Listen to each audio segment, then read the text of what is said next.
अपने बच्चों को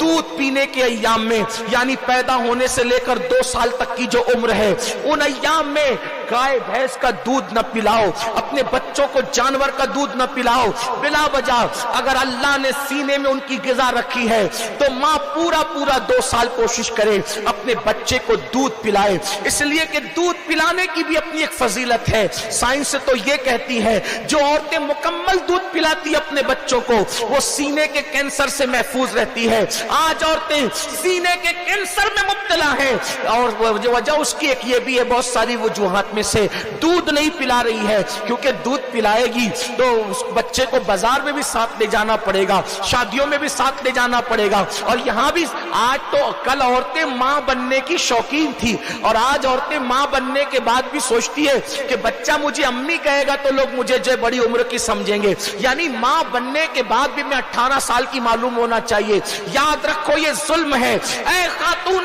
जन्नत की कनीजो, अल्लाह के गैबदा नबी सल्लल्लाहु अलैहि वसल्लम फरमाते हैं जब कोई माँ अपने बच्चे को दूध पिलाती है तो हर घूंट के बदले में अल्लाह उसको एक नई जान को नई जिंदगी देने का सवाब अता फरमाता है, एक जान को नई जिंदगी देने का सवाब अता फरमाता है। और जब औरत अपने बच्चे को दूध पिलाकर दूध मुकम्मल करती है तो फरिश्ता आकर उसकी पीठ ठोक करके कहता है जा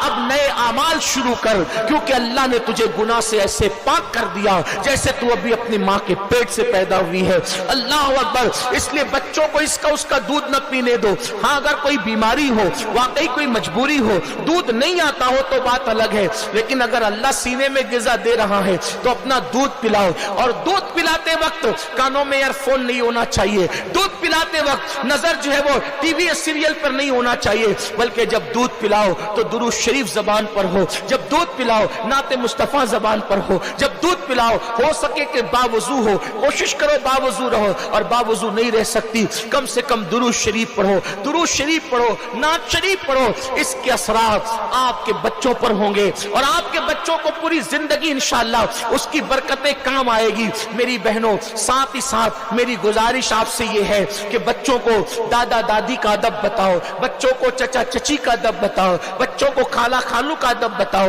बच्चों को एक दूसरे के साथ लड़ाई झगड़ा मत करने दो। उनके सामने, बच्चों के सामने याद रखो हर मियाँ बीवी में झगड़ा होता है। मैं ये नहीं कहता कि झगड़ा नहीं होता, हर मियाँ बीवी में होता है झगड़ा, ये घर घर की कहानी है, हर घर की कहानी है, लेकिन अपने बच्चों के सामने न लड़ो, क्योंकि जब बच्चों के सामने माँ बाप लड़ते हैं तो बच्चे जो है वो एहसास कमतरी का शिकार हो जाते हैं, बच्चे मायूस हो जाते हैं, बच्चे डिप्रेशन में चले जाते हैं।